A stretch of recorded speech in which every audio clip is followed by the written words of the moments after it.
السلام علیکم ورحمۃ اللہ وبرکاتہ۔ بسم اللہ الرحمن الرحیم۔ الحمد للہ نحمده ونستعینه ونستغفره ونؤمن به ونتوکل علیہ ونعوذ باللہ من شرور انفسنا ومن سیئات اعمالنا، من يهده الله فلا مضل له ومن يضلله فلا هادي له، ونشهد أن لا إله إلا الله وحده لا شريك له، ونشهد أن سيدنا ونبينا ومولانا محمدا عبده ورسوله، وصلى الله عليه وعلى آله وأصحابه وأزواجه وبارك وسلم تسليما كثيرا كثيرا.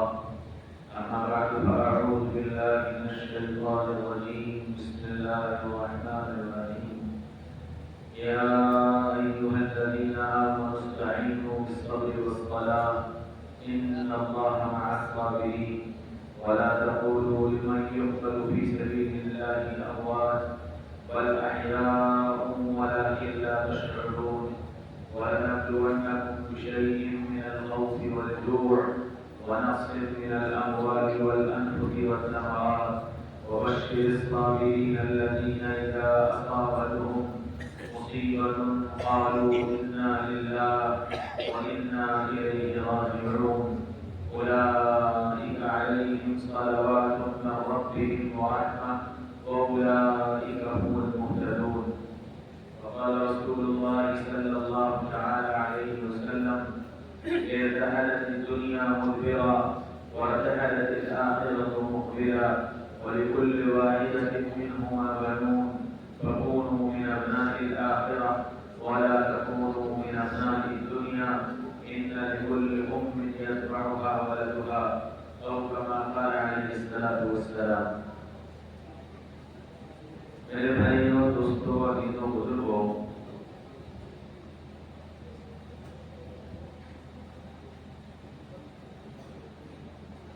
جلسے کا جو عنوان ہے اس کا نام ہے شہدائے اسلام، اور یہ نام ویسے ہی رکھ دیا گیا، اس کے پیچھے ایک تاریخ ہے جس کی وجہ سے نام رکھا گیا. جو لوگ صحابہ سے بغض رکھتے ہیں اور صحابہ سے نفرت کرتے ہیں اور صحابہ کے مقام کو گرانا چاہتے ہیں، انہوں نے دنیا کو یہ تصور کیا تھا کہ اسلام کے لیے قربانی اور شہادت اگر دی ہے تو صرف سیدنا حسین رضی اللہ عنہ ہی ہے، یا حضرت علی رضی اللہ عنہ کے اور ایک دو بچوں کا نام ساتھ میں ذکر کیا جاتا ہے. باقی حضرت حسین رضی اللہ عنہ کے جو بھائی تھے، نہ ان کا تذکرہ اور نہ اس سے پہلے صحابہ کرام کی جماعت جو اللہ کے دین کی سربلندی کے لیے اپنی جان کی بازی لگا چکی، نہ اس کا تذکرہ، چونکہ وہ سارے تذکرے ختم ہو چکے تھے.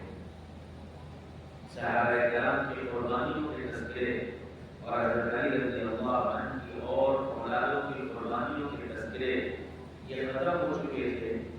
تو پھر صحابہ سے محبت کرنے والے اور آل رسول سے محبت کرنے والے ان لوگوں نے امت کے اندر یہ سبق سنانے کے لیے اور یہ پیغام پہنچانے کے لیے ان جلسوں کا انعقاد کیا، اور اس وقت ان جلسوں کا عنوان رکھا گیا شہدائے اسلام، کہ اسلام کی بنیاد پر شہادت دینے والے کون لوگ ہیں، تاکہ دنیا کو یہ معلوم ہو سکے کہ اسلام کی خاطر کس نے اور کتنی بڑی بڑی قربانی دی. عام طور پر تذکرہ جب کربلا کا ہوتا ہے تو کربلا کے تذکرے میں ذکر ہوتا ہے حسین رضی اللہ عنہ کا، ذکر ہوتا ہے عباس بن علی ذکر ہوتا ہے اصغر کا، ذکر ہوتا ہے زینب کا، ان لوگوں کے تذکرے تو ہوتے ہیں، لیکن کربلا کے میدان میں شہید ہونے والے ابو بکر ابن علی رضی اللہ عنہ، ان کا تذکرہ نہیں ہوتا، عمر ابن علی رضی اللہ عنہ کا تذکرہ نہیں ہوتا، عثمان ابن علی رضی اللہ عنہ کا تذکرہ نہیں ہوتا۔ وجہ کیا ہے ان کا تذکرہ نہ کرنے کی؟ چونکہ جو لوگ صحابہ سے بغض رکھتے ہیں اور محمد رسول اللہ صلی اللہ علیہ وسلم کے ان خلفاء سے بغض رکھتے ہیں، ان کو صرف ان کی ذات سے بغض نہیں ہے، ان کے نام سے بھی بغض ہے، تو نام کا تذکرہ کرنا بھی ان کو اچھا نہیں لگتا۔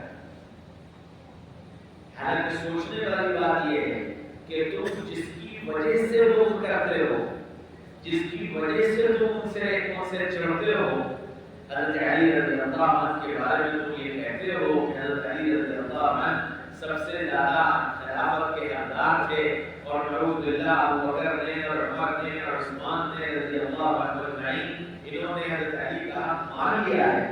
سوچنے والی بات یہ ہے کہ علی کے گھر میں بیٹا پیدا ہوتا ہے اور علی سے پوچھا جاتا ہے کہ تم نے اس بیٹے کا نام کیا رکھا؟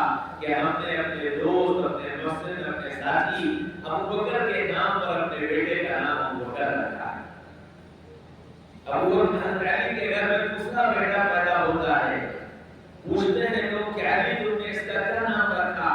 تو حضرت علی فرماتے ہیں کہ میں نے اسلام کے خلیفہ دوم اور محمد رسول اللہ صلی اللہ علیہ وسلم کے سسر اور میرے ساتھی اور میرے دوست اور میرے محسن اور میرے ہمدرد، ان کے نام پر میں نے اپنے بیٹے کا نام عمر رکھا۔ تیسرا بیٹا پیدا ہوتا ہے، علی اس کا کیا نام رکھا؟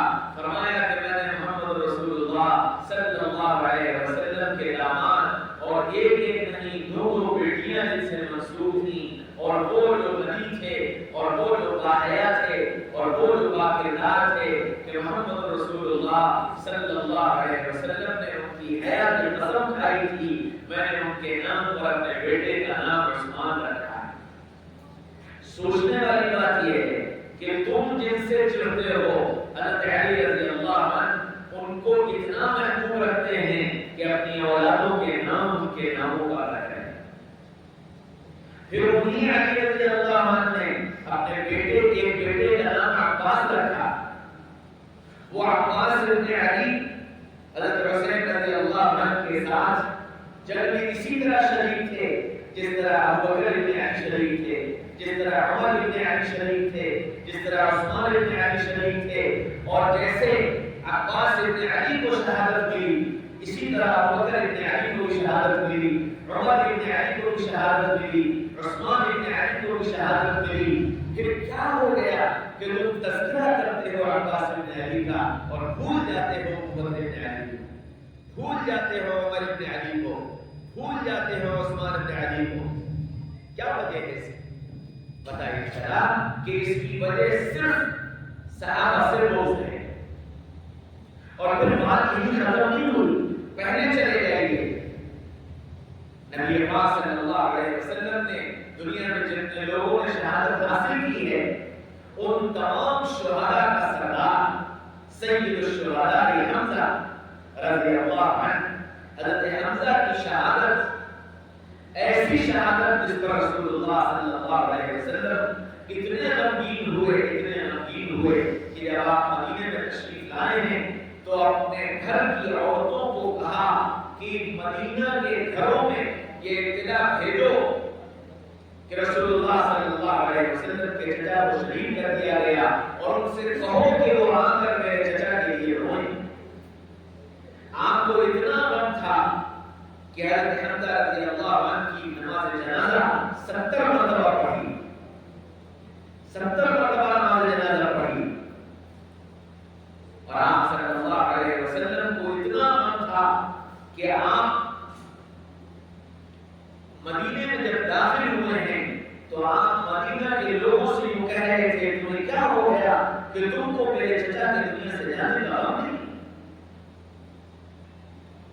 وہ چچا جو آپ کے مسلم تھے اور شہادت کی ایسی کہ ناک کاٹ دیے گئے، سینہ چیر کر کلیجہ نکال دیا گیا، ایسی شہادت تم کو شہادت کا ہی تذکرہ کرنا تھا تو حضرت حمزہ کی شہادت کو کیوں بھول گئے؟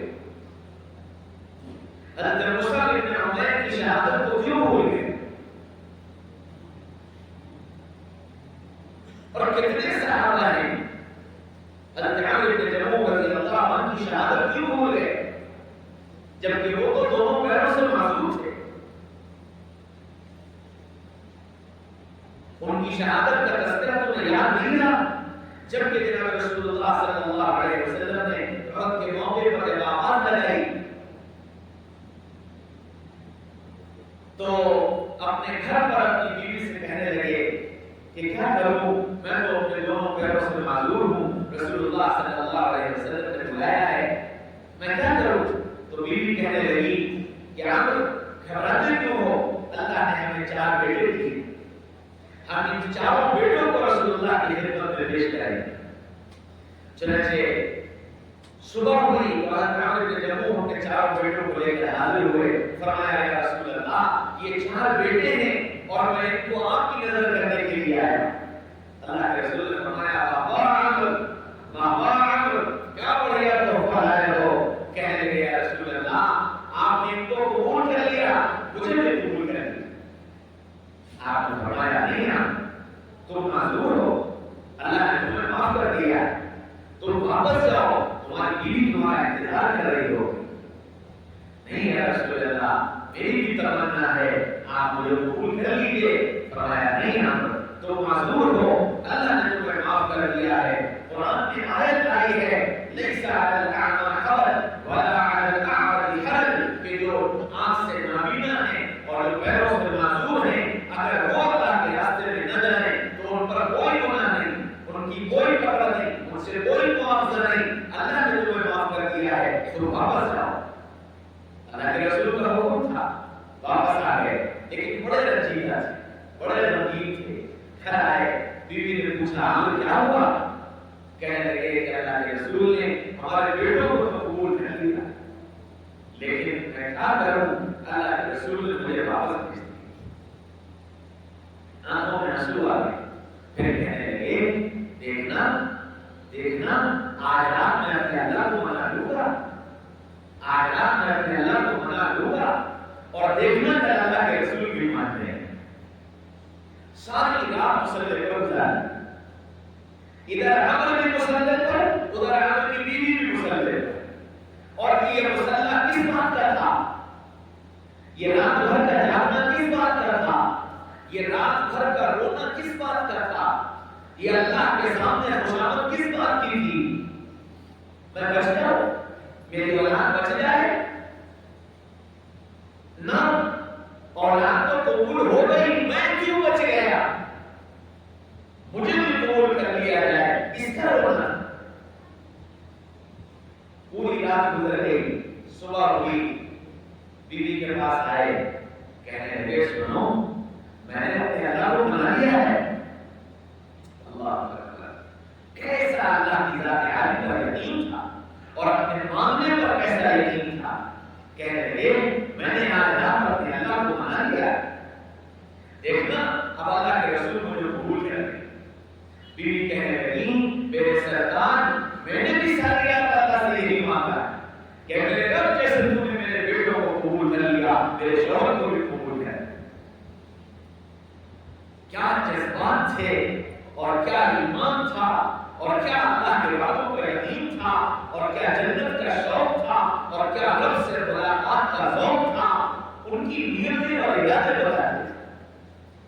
تیار ہوئے، اپنے اونٹ پر بیٹھے، بیوی کو خدا حافظ کہا تو بیوی نے ذرا مذاق کیا اور چٹکی کہنے لگی بڑے پیارے ہو تیار ہو کر، بڑے پیارے ہو تیار ہو کر، دیکھنا رسول اللہ واپس بھیج دیں گے۔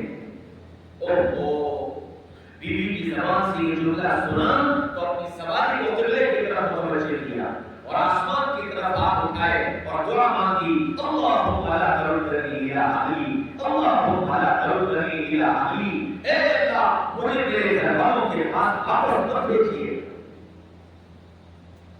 ہے کوئی ایسا جیا تھا؟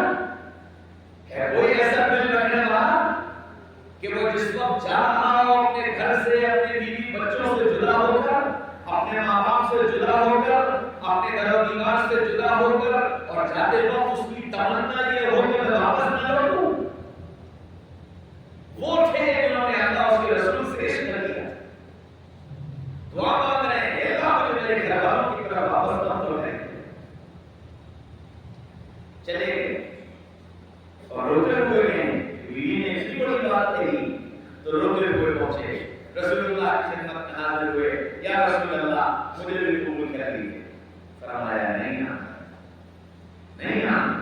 تم معذور ہو، اللہ نے تمہیں معاف کر دیا ہے، تم گھر واپس جاؤ۔ نہیں یا رسول اللہ مجھے قبول کر لیجیے۔ نہیں تم معذور ہو، گھر واپس جاؤ۔ تیسری بار پھر حضرت عمر نے کہا یا رسول اللہ مجھے قبول کر لیجیے۔ اللہ کے رسول کچھ بولنے سے پہلے جبریل آئے۔ اللہ کے رسول صلی اللہ علیہ وسلم کی آنکھیں بند ہوئیں، جبریل کا آنا اور ان کا پیغام لانا، یہ عرصہ جتنی دیر گزرا رسول اللہ خاموش رہے، اور جب اللہ کے رسول اس کیفیت سے باہر آئے فرمایا عمر مبارک ہو، عمر مبارک ہو، اللہ نے تمہاری حاضری قبول کر لی، اللہ نے تمہاری حاضری قبول کر لی۔ اب جب اللہ نے قبول کر لیا تو رسول اللہ کون ہوتے ہیں جو روکنے والے؟ عمر کو اجازت مل گئی اپنے پیروں کی معذوری کے ساتھ اپنے اونٹ پر سوار ہو کر کے میدان جنگ اترے ہیں، اور اتر کر کے شہادت حاصل کی، اور ایسی شہادت کے جسم کے دو ٹکڑے کر دیے۔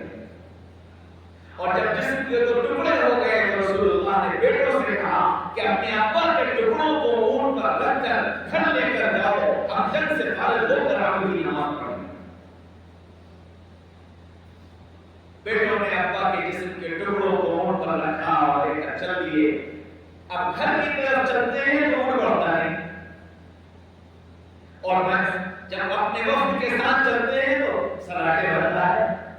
ایک بار، دو بار، تین بار آ کر رسول اللہ سے کہا یا رسول اللہ ابا کے جنازے کو لے کر گھر کی طرف جاتے ہیں تو وہ چلتے ہی نہیں ہے، کیا کریں؟ فرمایا کہو جنازہ نہیں چھوڑو، جلدی سے گھر جاؤ اور جا کر اپنی ماں سے پوچھ کر کے آؤ کہ عمر گھر سے کچھ کہہ جا تو نہیں آئے۔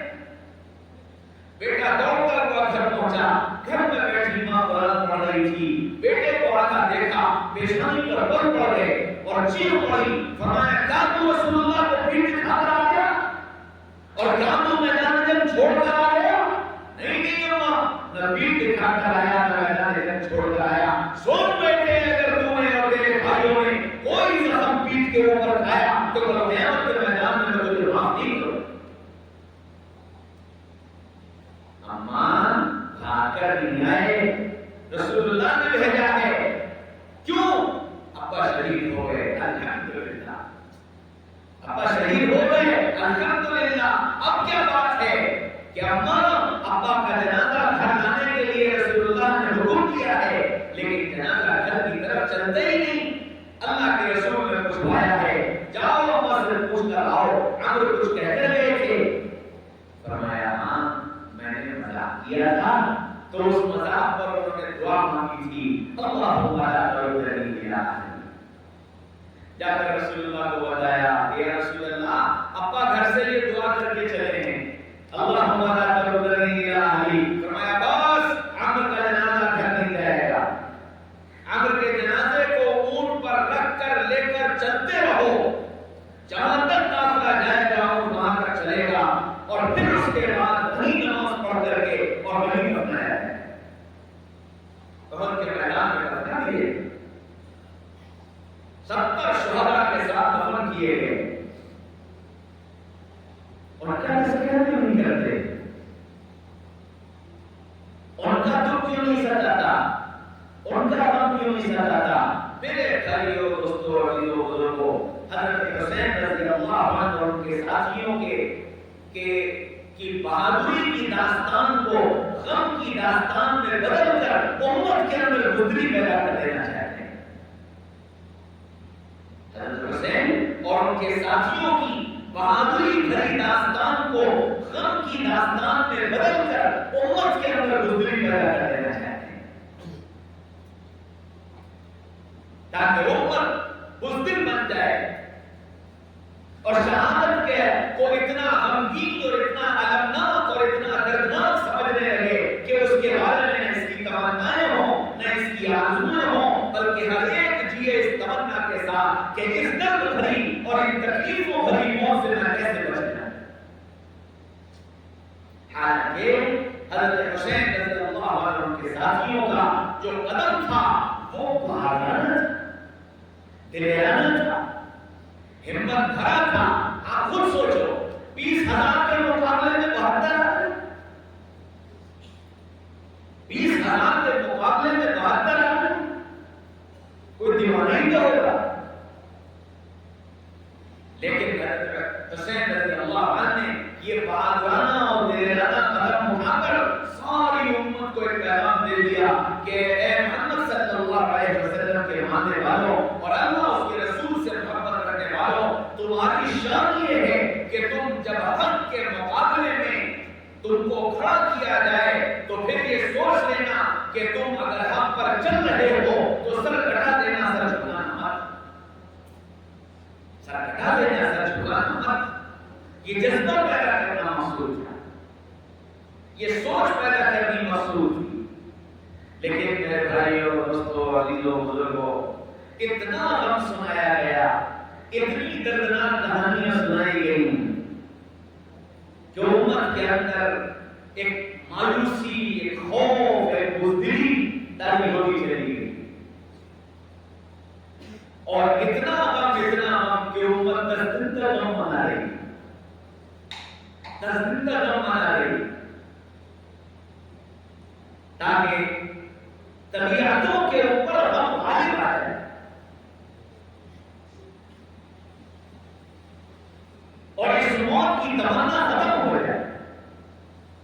جبکہ سارے صحابہ اور سارے انبیاء کرام اور سارے اہل اللہ اور سارے اللہ کے رسول سے نسبت رکھنے والے، ان سب کی تمنائیں یہ تھیں، اللہم ارزقنا فی سبیلک، اللہم ارزقنا موتک فی سبیلک، اے اللہ اپنے راستے کی موت عطا، شہادت کی موت عطا۔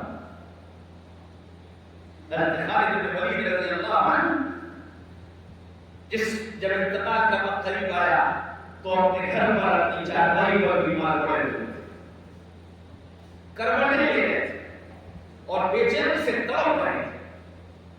صحابہ دیکھنے کے لیے آئے، اچھا خالد کیا بات، کیا موت سے ڈر لگ رہا؟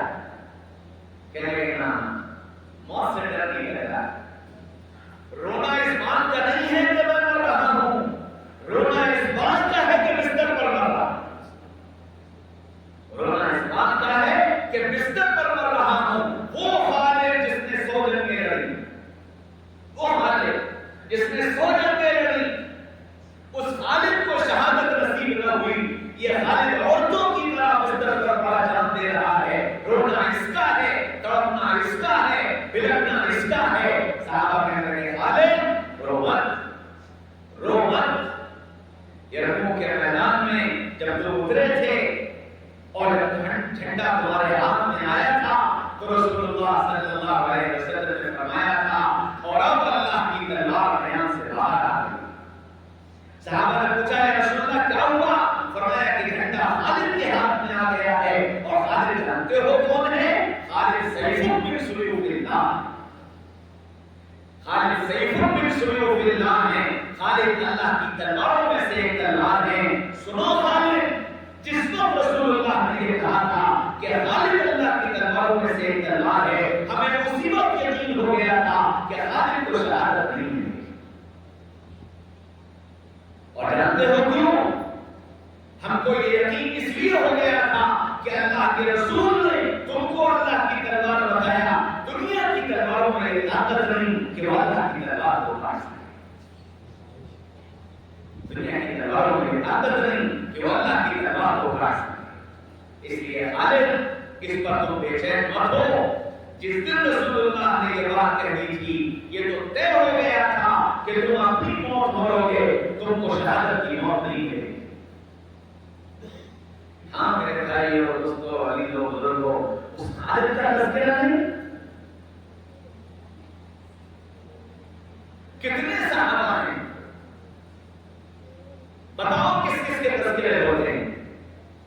حضرت عمر رضی اللہ عنہ دنیا ان کی مثال نہیں پیش کر سکتی، ایسا خلیفہ جس نے 10 سال کے عرصے کے اندر آدھی دنیا پر اسلام کا پرچم لہرایا، جس نے دنیا کے اندر انصاف کو قائم کر دیا، ایسا انصاف کے جانوروں کی بھی مجال نہیں کی کہ وہ کسی جانور پر ظلم و زیادتی کر دیں، ایسا انصاف کہ زمین کی اجازت لے کر کے حرکت کرتی، اور جس دن بغیر اجازت کی حرکت کی ایک کوئلے اٹھا کر زمین پر ماری اور یہ کہا زمین کیوں حرکت کرتی ہے؟ کیا میں نے زمین پر اس انصاف نہیں مان کر رکھا؟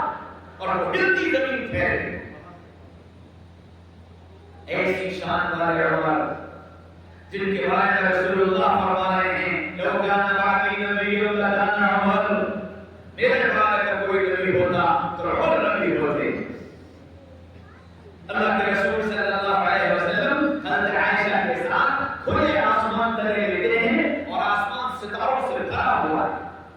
حضرت عائشہ کہنے لگی یا رسول اللہ ایک بات تو بتائیے کہ کیا کسی انسان کی دنیا میں اتنی بھی نیکیاں ہوں گی جتنے آسمان کے تارے؟ اللہ کے رسول نے فرمایا ہاں۔ حضرت عائشہ کہتی ہے کہ جب رسول اللہ نے یہ کہا ہاں تو میرے دل کے اندر یہ خیال آیا میرے ابا کے علاوہ اور کوئی نہیں ہو سکتا، میرے ابا کے علاوہ کوئی نہیں ہو سکتا۔ لیکن میں نے پھر بھی پوچھا یا رسول اللہ کون؟ فرمایا کہ عمر کہ عمر کی نیکیاں آسمان کے تاروں سے زیادہ ہیں، آسمان کے تاروں سے زیادہ ہیں۔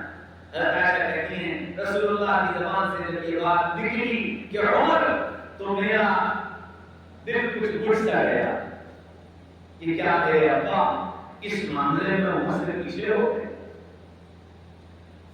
پھر اللہ کے رسول نے عائشہ کے چہرے سے پہچان لیا کہ عائشہ کو اس بات کا تھوڑا سا ملال ہوا ہے۔ فرمایا عائشہ تمہارا باپ تو عمر سے کئی گنا آگے ہے، کئی گنا آگے ہے۔ کہ پھر مجھے سکون ہوا، سوچو وہ عمر جس کی نیکیاں آسمان کے ستاروں سے زیادہ ہوں، وہ عمر جس کی موافقت میں آسمان سے قرآن کی آیتیں اتری ہوں، وہ عمر جس کے فیصلے کو اللہ نے صحیح قرار دیا ہو، اس عمر کی شہادت ہوئی۔ کیا ہوا؟ تم اس عمر کی شہادت کا تذکرہ نہیں کرتے؟ اس عمر کا غم تمہیں غم نہیں لگتا؟ وہ حضرت عثمان رضی اللہ عنہ جن کو اللہ نے دنیا میں مالدار ہونے کا لقب دے دیا، اور اللہ تعالیٰ نے حضرت عثمان رضی اللہ عنہ کو اتنی بڑی دولت دی کہ نبی پاک صلی اللہ علیہ وسلم کی دونوں بیٹیاں یکے بعد دیگرے آپ کے نکاح میں آئیں اور گویا آپ دوہرے داماد بنے رسول اللہ۔ وہ عثمان کہ اللہ کے رسول صلی اللہ علیہ وسلم اپنے حجرے میں لیٹے اور آپ کا تیغن گھٹنوں تک آ گیا اور آپ کی چادر کھلی ہوئی، سینہ نظر آ رہا۔ حضرت بلال رضی اللہ عنہ آئے، یا رسول اللہ ابو بکر آئے ہیں، بلا لو۔ اندر آ گئے، یا رسول اللہ عمر آئے ہیں، بلا لو۔ یا رسول اللہ علی آئے ہیں، بلا لو۔ یا رسول اللہ عثمان آئے ہیں، فرمایا ٹھہرو، اٹھ کر بیٹھے، اپنے کو چادر سے ڈھکا، اپنا تہبند نیچے برابر کیا اور پھر کہا اب عثمان کو بلاؤ۔ تو حضرت بلال نے کہا یا رسول اللہ ابو بکر آئے تو آپ ایسے ہی لیٹے رہے، عمر آئے تو ایسے ہی لیٹے رہے، علی آئے تو ایسے ہی لیٹے رہے، اور عثمان آئے تو آپ نے اپنے جسم کو ڈھک لیا، اپنا تہبند نیچے کیا، اٹھ کر بیٹھ گئے، پھر آپ نے عثمان کو بلایا۔ فرمایا بلال عثمان وہ ہے جس سے اللہ بھی حیا کرتا ہے، تو پھر رسول اللہ کون آیا؟ اس عثمان کی شہادت میں کیا تھی؟ میرے بھائیوں دوستوں عزیزوں بزرگوں، یہ ساری شہادتیں ان ہمارے اور آپ کے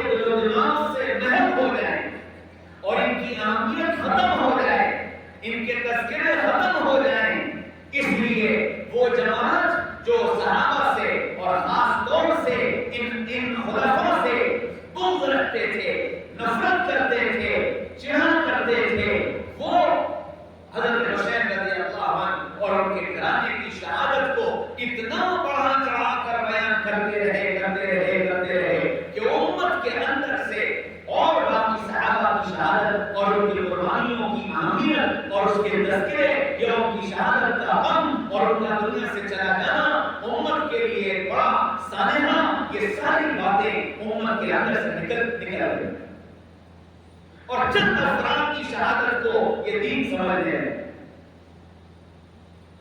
اسی لیے ہمارے علماء نے، اکابر نے، اللہ نے ہمارے اس علاقے میں اس عنوان پر جلسوں کی شروعات کی کہ شہداء اسلام کا تذکرہ کیا جائے، صرف شہداء کربلا کا نہیں، شہداء اسلام کا تذکرہ کیا جائے کہ اسلام کے لیے قربانی دینے والے کون کون لوگ تھے اور کیسے کیسے لوگ تھے اور کس کس طرح قربانی دے کر کے دنیا میں اللہ کا کلمہ سربلند کرتے گئے اور اللہ کی بات دنیا میں چلا کرتے گئے۔ میرے بھائیوں اور دوستوں، عزیزوں، بزرگوں، شہداء اسلام ہوں یا شہداء کربلا، جو کچھ کیا انہوں نے کیا اور اس کا بدلہ جو کچھ ملا انہیں ملا۔ اب مسئلہ یہ ہے کہ یہ تذکرے میرے تمہارے سامنے کیوں؟ یہ تذکرے میرے تمہارے سامنے کیوں؟ صرف اس لیے کہ مزہ ہے، صرف اس لیے کہ 10 راتوں پر جو ہے وہ نئے نئے مقررین کے بیانات سنیں گے، پھر ان کا کمپیریزن کریں گے، کل والے زیادہ اچھے تھے، آج والے تھوڑا کم تھے، انہوں نے رلایا تھا، انہوں نے ہنسایا تھا، کیا اس لیے یا اس کام سے سن کر اس کام سے نکال دینے کے لیے؟ میرے بھائیوں اور دوستوں، عزیزوں، بزرگوں، میں امتحان نہیں لے رہا تھا، امتحان نہیں لے رہا، لیکن کیا اس مجمع میں کوئی یہ بتا پائے گا کہ پچھلے سال جب میں آیا تھا تو میں نے آپ سے کیا بات کہی، کیا بات کی تھی اور اس وقت میں نے آپ سے کیا وعدہ کیا تھا؟ وعدہ یاد ہے کسی کو؟ بولو، ایک وعدہ دیا تھا نا کہ اسلامی تاریخ کو یاد رکھنے کا طریقہ کیا ہے، اس پر ایک وعدہ دیا تھا۔ ارے یاد ہے نہیں؟ وعدہ دیا تھا کہ بھائی کیلنڈر اسلامی تاریخ یاد نہیں رہتی، کیا کریں؟ تو اس کا ایک طریقہ بتایا تھا میں نے کہ چاند کی پہلی تاریخ سے قرآن شروع کرو اور 30 تاریخ پر قرآن ختم کرو، چاند کی تاریخ یاد رہے۔ اور اس پر میں نے آپ سے وعدہ لیا تھا کہ انشاءاللہ اب آپ کرو گے، اور آپ نے وعدہ کیا تھا مسجد میں بیٹھے رہو، اللہ کو حاضر ناظر جان کر بتاؤ کہ اس پورے سال میں کتنے ایسے ہیں جنہوں نے اس طرح قرآن کی تلاوت کی کہ پہلی تاریخ کو شروع کر کے 30 تاریخ کو قرآن مکمل کیا۔ ہاتھ اٹھا کر بتاؤ کہ اس پورے سال یا اس سال کے چند مہینے میں نے اس طرح قرآن پڑھا ہے کہ پہلی تاریخ کو شروع کیا اور 30 تاریخ کو ختم کیا۔ اب بتاؤ کہ ان جلسوں کا کیا فائدہ، ان تقریروں کا کیا فائدہ؟ آپ کو کوئی بڑی لمبا چوڑا ٹاسک دے کر نہیں گیا تھا، ایک بہت آسان سی 2 باتیں بتائیں کہ اس طرح قرآن ختم کرو تو تاریخ یاد رہے گی، اپنے نوکروں کو تنخواہ چاند کی تاریخ پر دیا کرو تو تاریخ یاد رہے گی۔ آپ میں سے نہ جانے کتنوں کے یہاں نوکر کام کرتے ہیں، گھر میں کام کرنے والی عورتیں کام کرتی ہیں، بتاؤ کتنوں نے چاند کی تاریخ پر کو میسج دینا شروع کیے؟ چلو یہ قرآن پڑھنے میں تو آپ کو بڑا وقت لگ رہا تھا، اور پچھلے سال تو چاند کی تاریخ اور انگریزی تاریخ میں زیادہ فرق بھی نہیں تھا، میں نے یہ بھی کہا تھا کہ 2 دن کا صرف فرق ہے، تو کیا فائدہ ہے میرے بیان کرنے اور علماء سے آ کر بیان کرنے سے؟ صرف مزہ لینا، صرف لذت حاصل کرنا۔ آپ سوچو کہ اتنے بڑے مجمع میں یہ کام نہیں، میں لہر کو گیا، وہاں بھی میں نے پچھلے سال یہی وعدہ کیا، اور جب اس سال گیا تو میں نے مجمع سے پوچھا، پورے مجمع میں 2 آدمی مل گئے، 2 آدمی مل گئے جنہوں نے یہ کہا کہ مولانا میں نے پچھلے سال پورے سال اسی طرح قرآن پڑھا،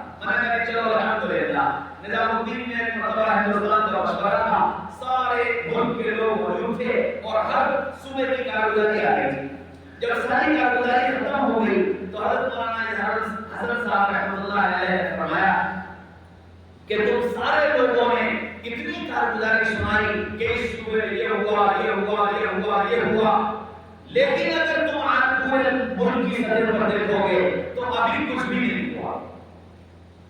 پورے ملک کی سطح پر دیکھو گے تو اتنا سب کرنے کے بعد بھی ابھی کچھ نہیں ہوا، کام بہت باقی۔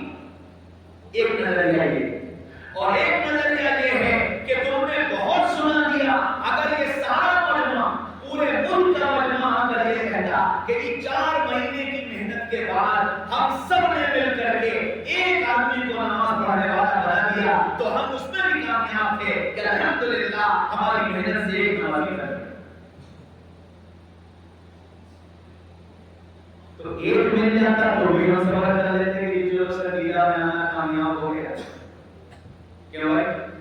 ایک تو مل جاتا۔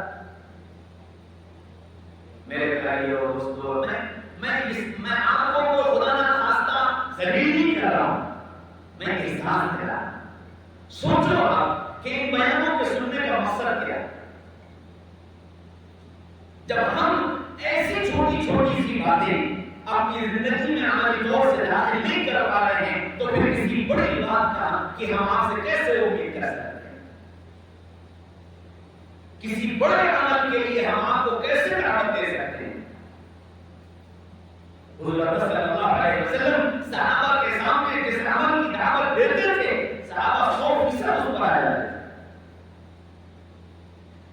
کوئی ایک ایسا نہیں ہوتا تھا جو انکار کرنے والا،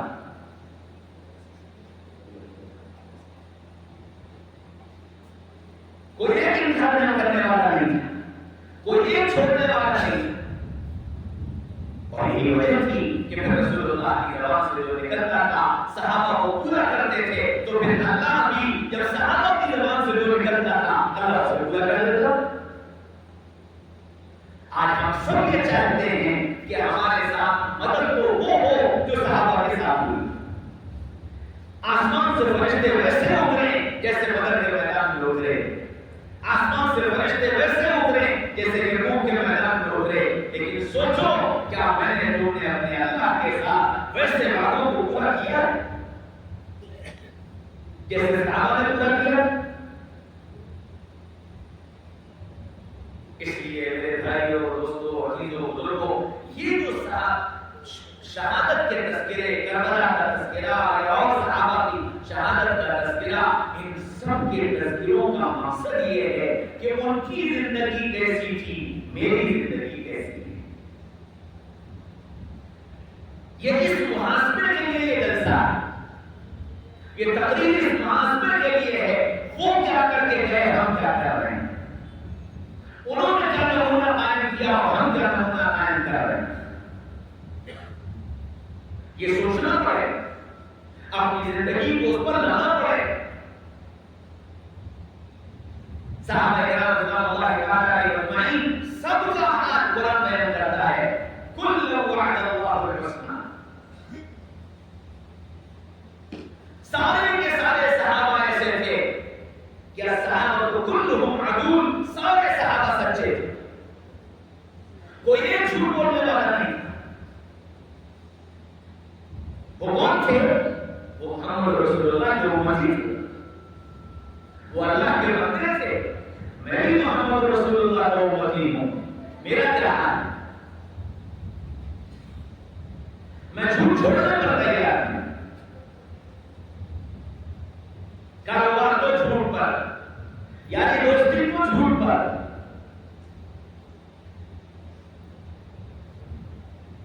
ہم کس طرح اپنے آپ کو محمد رسول اللہ کو امتی کہتے ہیں؟ قرآن دعوت دیتا ہے، یا ایھا الذین آمنوا اتقوا اللہ وکونوا مع الصادقین، اے ایمان والو اللہ سے ڈرو اور سچوں کے ساتھ رہو۔ ہم کس کے ساتھ ہیں؟ ہماری دوستی کس سے ہے؟ کن لوگوں کے پاس ہم بیٹھ رہے ہیں؟ قرآن دعوت دیتا ہے کہ صدیقین کے ساتھ بیٹھنا،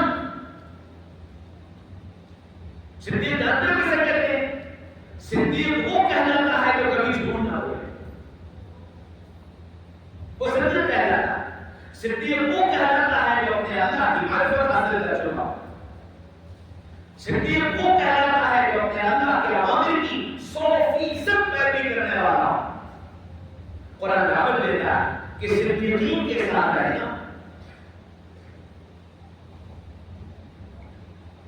ہماری دوستی کس سے؟ ہم کن لوگوں کے ساتھ اٹھ بیٹھ رہے ہیں؟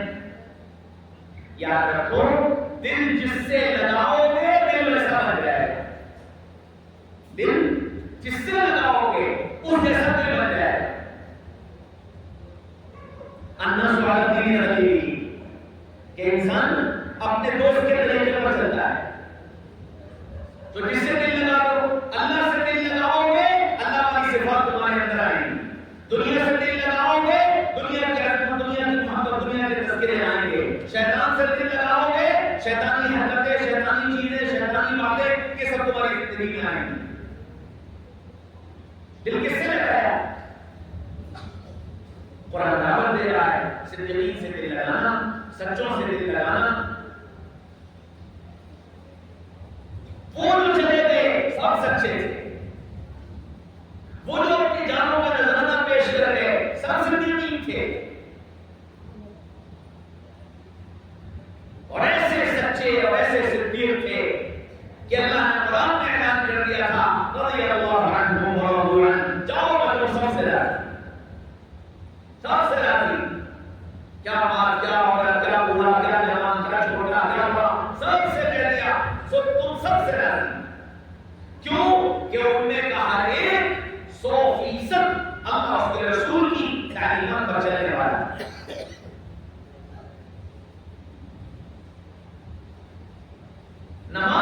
نماز ایسی کہ تیر لگ گیا, زخم بن گیا, تیر نکل گیا, نکالنے لگے تو تکلیف ہونے لگے کہ لگے ٹھہرو ابھی مت نکالو, تکلیف بہت ہو رہی. کہ اچھا پھر کہ جب نماز کے لیے مانگو تو نکال دینا. سبحان اللہ. ہماری جو ایک مکھی بیٹھ جائے, ہماری نماز میں ایک مکھی بیٹھ جائے, ایک چیٹی بغل سے گزر جائے, وہ کیا کہے کہ ابھی تکلیف بہت ہو رہی ہے, نماز کی نیت باندھ لوں تب نکال لینا, تکلیف نہیں ہوگی. کیسی نماز ہوگی, کیسا اللہ کا استعداد ہوگا. ایک صحابی ہیں حضرت طلحہ رضی اللہ عنہ, بہت شاندار باغ تھا, ایسا باغ کے درختوں سے پھلوں سے پورا باغ لگا ہوا تھا. اس باغ میں نماز کی نیت باندھ کر کھڑے ہو. ایک پرندہ آیا اور اس باغ کے اندر وہ پھنس گیا. اب اس کو نکلنے کا راستہ نہیں مل رہا تھا تو وہ پھڑپھڑا ادھر سے ادھر, ادھر سے ادھر. نماز میں دھیان اس پرندے کی طرف چلا گیا, سلام پھیرا, اللہ کے رسول کی پاس تشریف لائے, یا رسول اللہ یہ میرا باغ صدقہ. اللہ کے رسول نے پوچھا کیوں؟ یا رسول اللہ اس باغ کی وجہ سے میری نماز خراب ہو گئی, میں ایسے باغ کو نہیں رکھ سکتا جو میری نماز خراب کرے. سوچو کیسی نماز ہو, میری تمہاری نماز کا کیا حال. یہ جو جلسے ہیں نا یہ یاد دلانے کے لیے ہیں کہ ایسی نماز بناؤ, ایسی نماز بناؤ جس نماز میں دل اللہ سے لگا ہوا, ایسی نماز بناؤ جس نماز کے پڑھنے میں تمہیں وقت کا اندازہ نہ ہو. حضرت فاطمہ رضی اللہ عنہا سردی کے زمانے میں عشاء کی نماز کے بعد 2 رکعت نفل کی نیت باندھ کر کھڑی ہوئی. جب سلام پھیرا تو فجر کی اذان ہو رہی تھی. آسمان کی طرف دیکھ کر کہنے لگی یا اللہ تیری رات کتنی چھوٹی ہو گئی, 2 رکعت میں ختم ہو گئی. سبحان اللہ, کیسی نماز تھی کہ 2 رکعت نماز میں ساری رات گزر گئی اور پھر جب نماز ختم ہوئی تو یہ بھائی نہیں کہ میں نے اتنی لمبی نماز پڑھی کہ پوری رات گزر گئی, بلکہ شکایت اس بات کی کہ رات چھوٹی ہو گئی, رات چھوٹی ہو گئی. میری تمہاری نماز کا کیا ہے؟ مال خرچ کرنے کی باری آئی, سارے صحابہ تبوک کا موقع آیا, اللہ کے رسول نے کہا بھائی اس کے پاس جو ہو وہ لے آؤ.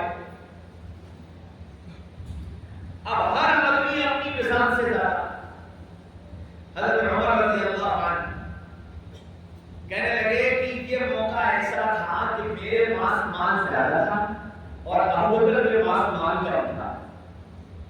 جب سے میں ایمان لایا تب سے ابو بکر کا مقابلہ کرتا چلا آیا اور ہر موقع پر پیچھے رہ جاتا. آج دن میں خیال آیا کہ اللہ نے آج موقع دے دیا ہے, میرے پاس مال زیادہ ہے اور میں ابو بکر سے آگے نکل رہا ہوں, تو اپنے گھر سے آدھا مال اٹھا رہا ہے, ساری چیزوں میں سے آدھا سب اٹھا کر لے آیا رسول اللہ کے پاس. اللہ کے رسول نے پوچھا ہاں میرے عمر کیا ہے؟ یا رسول اللہ گھر سے آدھا سامان لے آیا. عثمان کیا ہے؟ یا رسول اللہ تہائی لشکر کا انتظام کر دیا ہے, کھانے کا, سواری کا, ہتھیار کا, ساری چیزوں کا تہائی لشکر کا انتظام میں نے کر دیا. عبدالرحمن بن عوف کیا ہے؟ یا رسول اللہ آدھے لشکر کا انتظام میں نے کر دیا. سب اپنی اپنی بتا رہے. اب حضرت ابوبکر صدیق رضی اللہ عنہ کی باری آئی, مال سب لگ چکا ہے رسول اللہ کے اوپر. اور کیسے لگا تھا پتہ ہے؟ ایک دن گھر پر بیٹھے دعا کر رہے. دعا کیا کر رہے؟ یا اللہ لینے والا ہاتھ, دینے والا ہاتھ لینے والے سے افضل ہوتا ہے. دینے والا ہاتھ لینے والے ہاتھ سے افضل ہوتا ہے. یا اللہ اگر میں اپنا مال رسول اللہ کو دوں, اگر میں اپنا مال رسول اللہ کو دوں تو میرا ہاتھ افضل ہو جائے اور رسول اللہ کا ہاتھ لینے والا بنے. یا اللہ میں اس کو تو برداشت نہیں کرتا اور میں اپنا مال بھی دینا چاہتا ہوں. کیا پیاری دعا تھی. یا اللہ دینے والا ہاتھ لینے والے ہاتھ سے افضل ہے, اب میں اپنا مال رسول اللہ کو دوں تو میرا ہاتھ افضل ہو جائے اور رسول اللہ کا ہاتھ لینے والا بن جائے. یا اللہ میں یہ تو پسند نہیں کرتا لیکن میں اپنا مال دینا چاہتا ہوں. تو پھر دعا کی اے اللہ آپ میرے نبی کے دل میں یہ بات ڈال دیجئے کہ وہ میرے مال کو اپنا مال سمجھ کر خرچ کرے. یا اللہ میرے نبی کے دل میں یہ بات ڈال دیجئے کہ وہ میرے مال کو اپنا مال سمجھ کر خرچ کرے. اور اللہ نے ابو بکر کی اس دعا کو قبول کیا. رسول اللہ صلی اللہ علیہ وسلم سب سے مطالبہ کرتے تھے اور ابو بکر سے جو ضرورت ہوتی تھی ابو بکر کے لیے خرچ کر دیا. آج جب موقع آیا ابو بکر کے پاس بہت تھوڑا بچا تھا, سارا سمیٹا, اپنے جسم کے کپڑے اتار دیے, ٹانگ لپیٹ لیا, گھر کی ایک دیوار تھی اس پر ایسے ہاتھ چلا رہے تھے. بیٹی نے پوچھا ابا کیا ڈھونڈ رہے ہیں؟ فرمایا بیٹا ایک سوئی میں نے یہاں دیوار میں لگائی تھی, وہ سوئی ڈھونڈ رہا ہوں, کہیں ایسا نہ ہو کہ وہ سوئی گھر میں رہ جائے اور کل قیامت کے میدان میں اللہ یہ کہہ دے رسول اللہ نے تم سے مال کا مطالبہ کیا تھا اور ابو بکر سوئی تم گھر میں چھوڑ آئے, سوئی تم گھر میں چھوڑ آئے. اب یہ اپنا تھوڑا سا مال لے کر کے رسول اللہ کی خدمت میں حاضر ہوئے. ابو بکر نے حضرت عمر نے ابو بکر کو آدھا دیکھا اور ان کے مال کو دیکھا, بڑے خوش, بڑے خوش. آج تو بادی مال لے گیا, آج تو ابو بکر سے آگے بڑھ گیا. ابو بکر قریب آئے, اب تک جتنے آ رہے تھے سب سے ایک سوال ہوتا تھا, ہاں وہی کیا لائے, ہاں وہی کیا لائے, ہاں وہی کیا لائے, ہاں وہی کیا لائے. ابو بکر آئے, رسول اللہ نے سوال بدلا اور سوال بدل کر پوچھا ابو بکر گھر پر کیا چھوڑ کر آئے, گھر پر کیا چھوڑ کر آئے. سبحان اللہ. ابو بکر کہنے لگے اللہ اس کے رسول کا نام چھوڑ کر آیا, اللہ اس کے رسول کا نام چھوڑ کر آیا. حضرت عمر کہتے ہیں رسول اللہ کا سوال بدلنا تھا اور میں سمجھ گیا کہ میں یہاں بھی آ گیا, میں یہاں بھی آ گیا. اور ابھی ابو بکر نے اپنا مال پیشی کیا تھا کہ جبریل آئے. جبریل آئے تو ان کے جسم پر بھی ٹاٹ لپٹا ہوا. فرمایا جبریل یہ تم آج کیسا لباس پہن کر آئے ہو؟ یا رسول اللہ آج میں آپ کے پاس وحی لے کر نہیں آیا, آج میں آپ کے پاس وحی لے کر نہیں آیا, آج تو آسمانوں پر آپ کے دوست ابو بکر کا لباس اللہ کو اتنا پسند آیا کہ اللہ نے سارے فرشتوں کو یہی لباس پہنا دیا. اور مجھے آج جو بھیجا ہے ابو بکر کو سلام کہنے کے لیے بھیجا، ابو بکر کو سلام کہنے کے لیے بھیجا۔ ہاں میرے بھائی اور دوستوں، عزیزوں، بزرگوں، وہ ابو بکر جس کے بارے میں رسول اللہ صلی اللہ علیہ وسلم نے یوں فرمایا کہ سب کے احسانوں کا بدلہ تو میں نے دے دیا، ابو بکر کے احسانوں کا بدلہ تو نہیں دے دیا۔ اس کا ابو بکر کی یاد نہیں آتی، اس کا تذکرہ کرتے ہوئے دم نہیں چلتا۔ میرے بھائیوں، دوستوں، عزیزوں، بزرگوں، تو مال خرچ کرنے کی بات آئی تو یوں لگا دی، جان خرچ کرنے کی باری آئی، بڑے تو جو کر رہے تھے اس کو کر رہے تھے۔ ایک بچے کا قصہ سنا تھا، ایک بنو حارثہ خاندان کے کچھ لوگ پکنک منانے گئے، سیر و تفریح کرنے، اور کسی پہاڑی علاقے میں گئے۔ وہاں ڈاکوؤں نے اس پورے قافلے کو لوٹ لیا، سارا مال لے لیا، بچے لے لیے، لڑکیاں لے لی، اور بچوں کو غلام بنا کر بیچ دیا، لڑکیوں کو باندھی بنا کر بیچ دیا، اور مال سارا لے کر چلے گئے، اور جو مقابلہ کر رہے تھے ان کو مار دیا۔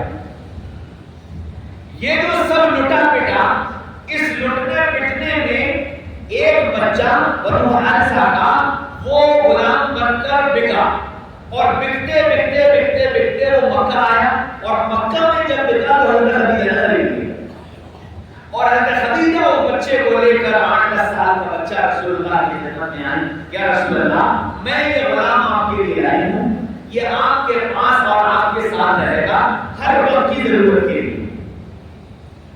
اللہ کے رسول نے کہا بہت اچھا، وہ ساتھ رہنے لگا۔ یہ جو بچہ تھا یہ حارثہ کا بیٹا تھا۔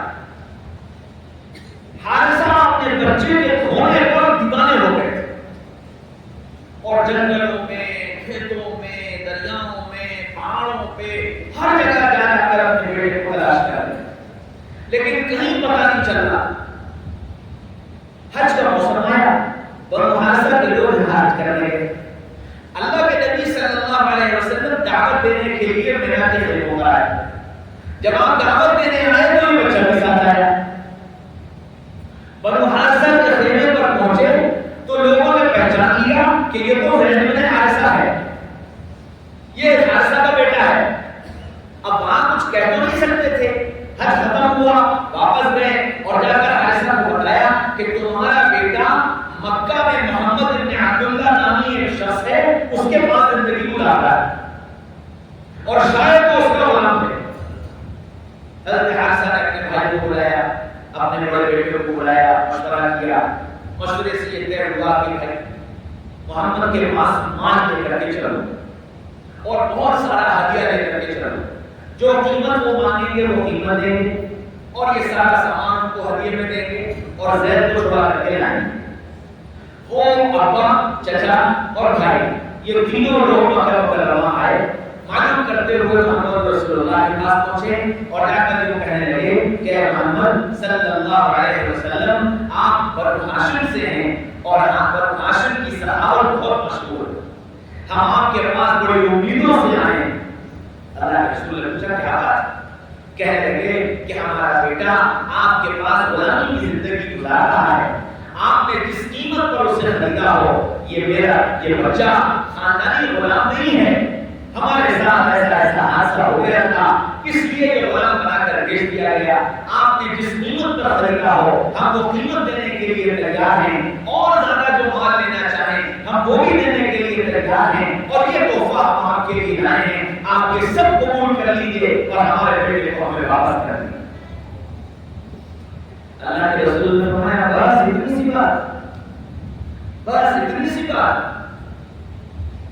تو وہ کہنے لگے کہ ہاں اے محمد صلی اللہ علیہ وسلم، جس خاندان سے آپ تعلق رکھتے ہیں اس خاندان کی شرافت اور اس خاندان کی سخاوت یہی کہتی ہے کہ آپ کے لیے یہ بات بہت چھوٹی سی۔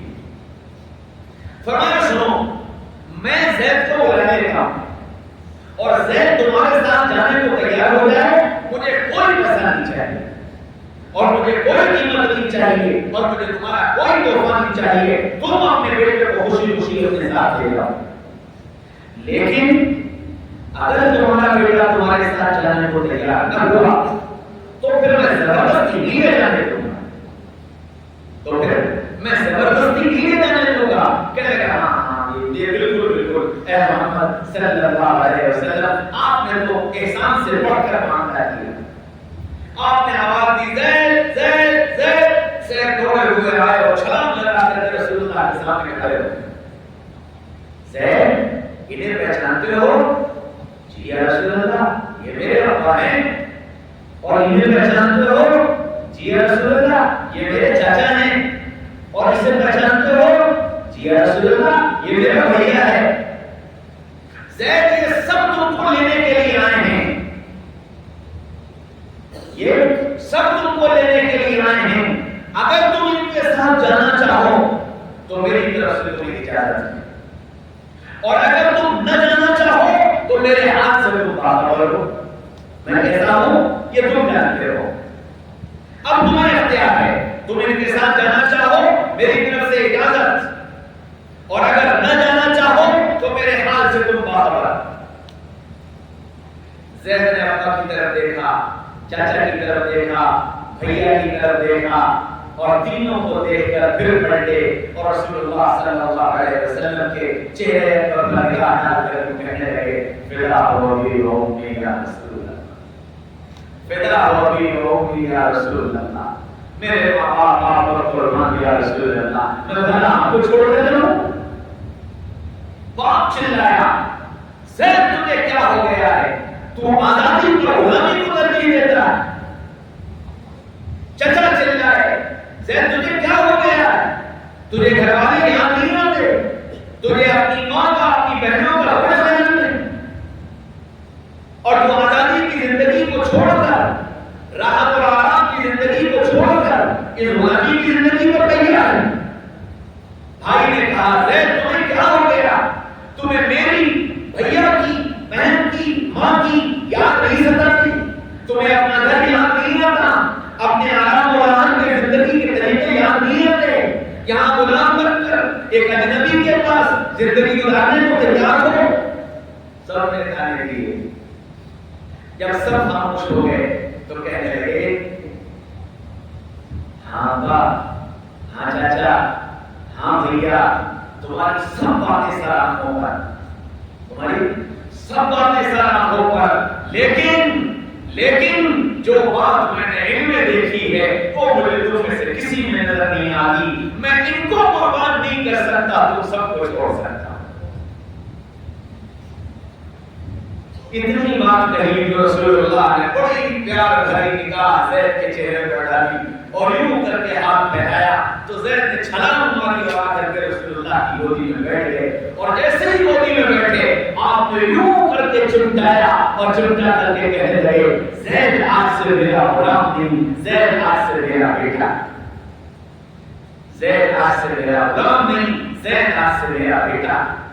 ہاں میرے بھائیوں اور دوستوں اور عزیزوں بزرگوں، رسول اللہ کے اس اکرام کو اور اس محبت کو دیکھ کر باپ، چچا، بھائی سب یہ کہنے لگے کہ محمد صلی اللہ علیہ وسلم ہم آئے تو تھے اپنے بیٹے کو غلامی سے آزاد کرانے کے لیے، لیکن اب اجازت دیجیے کہ ہم بھی آپ کی غلامی میں داخل ہو جائیں۔ اشہد ان لا الہ الا اللہ واشہد ان محمدا عبدہ ورسولہ۔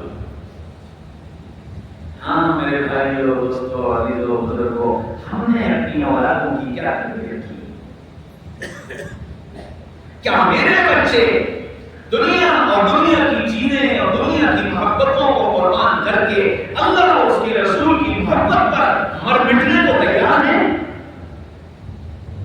یہ جلسے کا مقصد ہے، یہ جلسے اس لیے ہیں، یہ سبق یاد کرو، یہ سبق یاد کراؤ، یہ سبق یاد کرو، یہ سبق یاد کراؤ کہ ہم دنیا میں دنیا اور دنیا کی چیزوں سے محبت کرنے کے لیے نہیں بھیجے گئے، ہم دنیا میں اللہ کے رسول سے محبت کرنے کے لیے بھیجے گئے، اور ایسی محبت کہ اس محبت کے مقابلے میں ساری محبتیں قربان ہو جائیں۔ صحابہ کے بچوں نے کر کے دکھایا، یہ خالی قصے نہیں ہیں، یہ خالی واقعات نہیں ہیں کہ واہ مولانا نے بڑے اچھے اچھے قصے سنائے اور بڑے اچھے انداز میں سنائے، بڑا مزہ آیا، اس لیے نہیں ہے۔ یہ سوچو کہ میری تمہاری زندگی کس رخ پر جا رہی ہے، ہم اپنے بچوں کی تربیت کن بنیادوں پر کر رہے ہیں۔ کیا میرے بچے کے دل میں اللہ اس کے رسول کی محبت ہے؟ جہاں کوشش کی جاتی، جہاں محنت کی جاتی، جہاں اس فکر کو فکر بنایا جاتا ہے، آج بھی ایسے گھرانے موجود ہیں جہاں بچوں کے دلوں میں ساری چیزوں سے زیادہ محبت اللہ اس کے رسول۔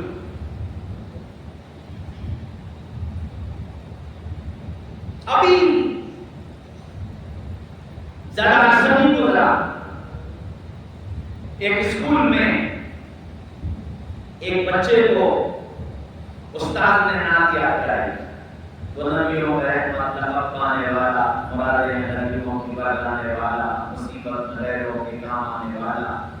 بچے نے یہ نعت یاد، بچہ جب اس نعت کو پڑھتا تو اس طرح پڑھتا، وہ نبیوں کا رحمت لقب پانے والے، مرادیں نبیوں کی بتانے والے۔ استاد سے کہتے بیٹا والے بھی والا، اور استاد کے سامنے والا کہہ دیتا اور اکیلے میں پھر جب پڑھتا پھر وہی والے پڑھتا۔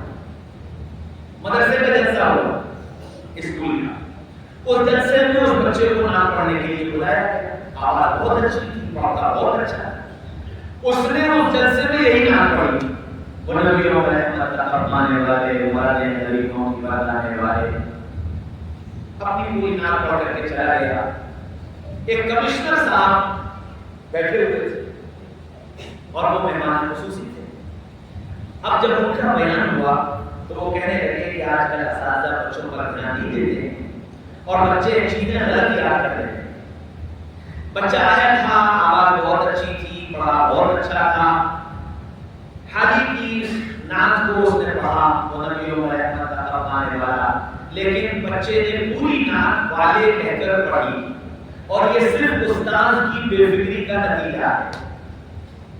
اب استاد کے تو کاٹو فون نے بڑے بڑے میں رسوائی ہو گئی کہ استاد نے صحیح نہیں پڑھایا، تو اب استاد تو لاکیلے ہونے لگے کہ اب بتاؤں میں سے۔ بہرحال جلسہ ختم ہوا، اگلا دن آیا، پھر کلاسز لگے۔ آج پرنسپل نے الگ الگ کلاس میں الگ الگ ٹیچروں کو بھیجا، جس کلاس میں وہ بچہ تھا یہ ٹیچر اسی کلاس میں پہنچ گئے۔ وہاں جب ان کی نگاہ اس بچے پر پڑی تو ان کا پڑھا ساتویں آسمان پر، اب میں اس کی خبر دوں۔ تو انہوں نے بچوں سے کہا کہ ہم تو اس سے سوالات کریں گے اور جس سے جو سوال کریں بس وہی جواب دے گا۔ اچھا یہ بچہ جو تھا یہ LKG کلاس میں تھا، اتنا چھوٹا بچہ ہے۔ تو انہوں نے بچوں سے سوالات کیے، کرتے کرتے کرتے اس بچے کا نمبر آیا، تو اس سے سوال کیا، ہاں بھائی تم بتاؤ ہمارے نبی کا پورا نام کیا تھا، کہاں پیدا ہوئے، کب ہجرت کی، ہجرت کر کے کہاں گئے، وفات کہاں ہوئی اور اب کہاں آرام فرمائے۔ اب چھوٹا سا بچہ اتنے سارے سوال ایک ساتھ پوچھ لیے، وہ بچہ خاموش۔ انہوں نے پھر سوال دہرائے، پھر خاموش، پھر سوال دہرائے، پھر خاموش۔ وہ سر اٹھائی، اٹھے اور سیدھی اس کی سیٹ پر پہنچے اور کہنے لگے کہ دیکھو ہم تمہارے گھر کو جانتے ہیں، تمہارے باپ دادا کو جانتے ہیں، یہ تو ہو نہیں سکتا کہ تمہیں ان سوالوں کا جواب پتا ہو۔ ہاں اتنی بات ضرور ہے کہ تم ضدی ہو، ہم نے نعت یاد کرائی تھی، تمہاری ضد تھی والے پڑھنا، تم نے اس کو والے ہی پڑھا، اس وقت تمہاری ضد ہے جواب نہ دینا، اور آج میں تم سے جواب لے کر رہوں گا۔ بولو جواب، دے تھپڑ، بولو جواب، دے تھپڑ، بولو جواب، 2 3 4 تھپڑ۔ اب وہ سارے قطار ہوتے ہیں، اتنے میں انٹرول کی گھنٹی بج گئی، تو 3 4 تھپڑ مار کر یوں کہنے لگے کہ اگر انٹرول کے بعد تم نے سوالوں کے جواب نہیں دیے تو میں تیری کھال سے چھڑی، تیری چھڑی سے کھال دوں گا۔ یہ کہہ کر استاد بھی چلے گئے اور بچے بھی کھیلنے چلے گئے. یہ بچہ پہلے تھوڑی دیر تو بیٹھا ہوتا رہا، پھر اٹھا، اٹھ کر گیا، ہاتھ منہ دھویا، واپس آیا، اپنی سیٹ پر بیٹھ گیا. انٹرول ختم ہو گیا، بچے بھی آ گئے، ٹیچر آئے تو ٹیچر ڈنڈا لے کر کے آئے اور کلاس میں آ کر کے ہاں بھائی بتاؤ جو سوال میں نے تم سے کیے تھے، محمد صلی اللہ علیہ وسلم کا پورا نام کیا ہے اور کہاں پیدا ہوئے اور کب ہجرت کی اور ہجرت کر کے کہاں گئے اور کہاں وصال ہوا اور کہاں آرام فرما ہے، دو سوالوں کے جواب. سوال جیسے ہی استاد کے پورے ہوئے، یہ بچہ اپنی سیٹ پکڑ کر کے کھڑا ہوا اور کھڑے ہو کر کے بولا ہمارے نبی کا نام حضرت محمد مصطفیٰ صلی اللہ علیہ وسلم تھا، مکہ مکرمہ میں پیدا ہوئے، 53 سال کی عمر میں ہجرت کی، ہجرت کر کے مدینہ منورہ تشریف لے گئے، مدینہ منورہ میں وصال ہوا اور آج وہیں آرام فرما. اور اتنی بات کہتے کہتے اس بچے کی آنکھوں سے آنسو آ گئے. اب یہ استاد حیران ہوئے، اس کے قریب گئے اور اسے کہنے لگے کہ یہ بتاؤ کہ ان سوالوں کا جواب تم نے پہلے کیوں نہیں دیا تھا اور اب دے دیا ہے تو رو کیوں رہے ہو؟ کہنے لگا استاد جی بات یہ ہے کہ میری امی کو اور میرے ابو کو محمد رسول اللہ صلی اللہ علیہ وسلم سے بہت پیار تھا، بہت پیار تھا. میرے ابو کا انتقال ہو گیا اور استاد جی آپ کو پتا ہے جب میرے ابو کا انتقال ہونے لگا تو میرے ابو نے مجھے اپنے پاس بلایا، اپنے سینے سے لگایا اور سینے سے لگا کر کہنے لگے کہ بیٹا میری ایک بات یاد رکھنا، میں نے ساری زندگی اپنے آقا کا نام بغیر وضو کے نہیں لیا. باپ نے کہا بیٹا میں نے ساری زندگی اپنے آقا کا نام بغیر وضو کے نہیں لیا ہے، بیٹا ہو سکے تو تم بھی اپنے آقا کا نام بغیر وضو کے مت لو. استاد جی آپ نے جس وقت مجھ سے سوال کیا تھا میرا وضو نہیں تھا، میرے دل میں یہ خیال آیا کہ میں سوالوں کا جواب دے دوں اور آپ کی پٹائی سے بچ جاؤں، لیکن پھر مجھے ابو کا چہرہ یاد آ گیا اور ابو کی بات یاد آ گئی کہ بیٹا ہو سکے تو اپنے آقا کا نام بغیر وضو کے مت لینا. میں نے سوچ لیا کہ آپ ماریں گے مار ڈالوں گا، لیکن اپنے ابو کی کہیں بات نہیں ٹھکراؤں گا. آپ نے مجھے مارا، میں مار سہتا رہا، انٹرول ہو گیا، مجھے وضو کرنے کا موقع مل گیا، میں وضو کر کے آ گیا، اس لیے میں نے آپ کے سوالوں کے جواب دے دیے. اور استاد جی آپ مجھے معاف کر دیجیے گا، میں نے وہ نام ضد کی وجہ سے نہیں پڑھی تھی. میرے ابو نے کہا تھا بیٹا کبھی اپنی نبی کی شان میں گستاخی مت کر، بے ادبی مت کرنا. استاد جی آپ نے جو نعت یاد کرائی تھی والا نبی اتنے بڑے میں اتنا چھوٹا، میں آپ کو والا کہوں مجھے بے ادبی لگی تھی استاد جی، اس وجہ سے میں نے والا نہیں کہا. استاد جی میری وجہ سے آپ کی بے عزتی ہو گئی، آپ مجھے معاف کر دیجیے گا، میری کوئی ضد نہیں تھی، میں اپنی نبی کی شان میں گستاخی کرنا نہیں چاہتا تھا، اس لیے میں نے والا نہیں کہا. استاد کی آنکھوں میں آنسو آ گئے، روتے ہوئے اپنی باہیں پھیلائیں، بچے کو سینے سے لگایا، کہا بیٹا غلطی تمہاری نہیں غلطی ہماری ہے، ہم جانتے نہیں محبت کیا ہو.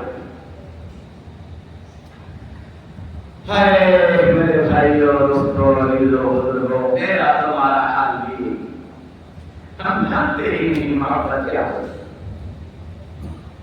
اگر یہ جانتے ہوتے کہ محبت کیا ہوتی ہے تو پھر زندگی سے نبی کی سنتیں نہ نکالتے، پھر نبی کی سنتوں کے مقابلے میں یہود و نصارہ کے طریقے پسند نہ. میرے بھائیوں یہ جلسے اس لیے ہوتے ہیں کہ میرے تمہارے دل میں کہیں کسی گوشے میں کوئی محبت کا چراغ جل جائے، کوئی محبت کا چراغ جل جائے اور میں اللہ اس کے رسول سے محبت کرنے والا بن جاؤں، ان کی اداؤں کو اپنی ادا بنانے والا بن جاؤں. یہ جلسے اس لیے ہوتے ہیں. ہائے میرے بھائیوں دوستوں عزیزوں بزرگوں، آج بھی میں آپ سے صرف ایک وعدہ دوں گا، ایک وعدہ، کوئی لمبا چوڑا نہیں، صرف اتنی نیت کر لو آج سے اگلے سال محرم تک اللہ آپ سب کو زندہ سلامت رکھے اور آپ سب کی عمروں میں برکت نصیب فرمائے اور خیر کے ساتھ اللہ میرا اور آپ کا آئندہ پھر کسی طرح اجتماع فرمائے. یہ نیت کر لو کہ آج سے اگلے سال محرم تک اپنی زندگی سے ایک گناہ نکال. بس ایک گناہ، میں سارا نہیں کہتا، صرف اتنا طے کر لو کہ زندگی سے ایک گناہ نکال دو. کرو گے؟ سب کرو گے؟ مجھ سے نہیں، اللہ سے وعدہ کرو. اپنی زندگی میں سوچنا کہ میں کیا کیا گناہ کرتا ہوں، سوچنا، اور ان گناہوں میں جو سب سے آسان لگے اس گناہ کو چھوڑنے کی نیت کر لینا اور اس پر استقامت کے ساتھ جم لانا کہ انشاءاللہ موت آ جائے گی لیکن اس گناہ کو نہیں کرو گے. ایک گناہ، ٹھیک ہے. اور دوسری بات یہ سوچنا کہ اللہ نے مجھ کو کیا کیا نیک کام کرنے کی توفیق دے رکھی. تو اب سے لے کر اگلے محرم تک ایک نیکی اپنی زندگی میں بڑھانے کی نیت کریں. جو کام اب تک نہیں کرتے تھے آج سے نیت کرنا. اب سے لے کر پورے سال میں جب اللہ توفیق دے دے، جب موقع مل جائے، کسی ایک نیکی کو یہ سوچ کر اختیار کر لینا اب تک نہیں کر پایا ہوں، آج سے میں کرتا ہوں، پھر چاہے موت آ جائے اس دنیا کو نہیں چھوڑوں گا. کرو گے؟ یہ کوئی مشکل سودا ہے، کوئی مشکل کام ہے؟ بہت آسان سے میں نے آپ کو کام کیا ہے. مجھے امید ہے انشاءاللہ اگلے سال آپ مایوس نہیں کرو. اس سال تو ہمارے مایوسی حال کرتی ہے، لیکن آئندہ سال انشاءاللہ مجھے اللہ کی ذات سے امید ہے یہ سارا مجمع آئندہ مایوس نہیں کرے گا. ٹھیک ہے انشاءاللہ. بس دو باتیں، ایک گناہ چھوڑ دو اور ایک نیکی راہ کرو. بس دیکھو ایک بات میں بتا دوں، کسی بھی انسان کی زندگی میں 4-6 گناہوں سے زیادہ گناہ نہیں ہوتے. ہاں الگ ہوتے ہیں. کسی کی زندگی کے کوئی 4-6، کسی کی زندگی کے کوئی 4-6، کسی کی زندگی کے کوئی 4-6، اس سے زیادہ نہیں ہوتے. میاں اگر چھوڑنے کی نیت کر لی کہ ایک گناہ اس سال چھوڑوں گا اور ایک اگلے سال اور ایک اگلے سال، موت آ گئی تو اللہ سارے گناہوں سے پاس نہ اٹھائے گا. حدیث شریف میں آتا ہے کہ ایک آدمی نے قرآن یاد کرنے کی نیت کی اور 3 آیتیں یاد کی اور اس سے موت آ گئی، اللہ حافظ قرآن اٹھائے گا. اللہ حافظ قرآن اٹھائے گا. تو جب قرآن کے یاد کرنے کی نیت پر اللہ حافظ قرآن اٹھائے گا تو گناہوں کے چھوڑنے کی نیت پر اللہ گناہوں سے پاس نہ اٹھائے گا. ہے سستا سودا؟ ارے بولو ہے سستا کہ نہیں؟ میں آپ سے یہ نہیں کہتا 100 چھوڑ دو، ایک کی نیت انشاءاللہ زندگی سے ایک گناہ نکالیں گے اور زندگی میں ایک نیکی نکالیں گے. سب کرو گے. آپ اٹھا کر اللہ سے وعدہ کرو انشاءاللہ سب کریں گے. اللہ مجھے تمہیں کہنے سننے سے زیادہ عمل کرنے والا بنا دے. صحابہ کا سچا عشق اور نبی پاک صلی اللہ علیہ وسلم کا سچا عشق، اللہ اس کے رسول کی سچی محبت اللہ مجھے تمہیں سب کو نصیب فرما دے اور قیامت کے میدان میں نبی والوں کا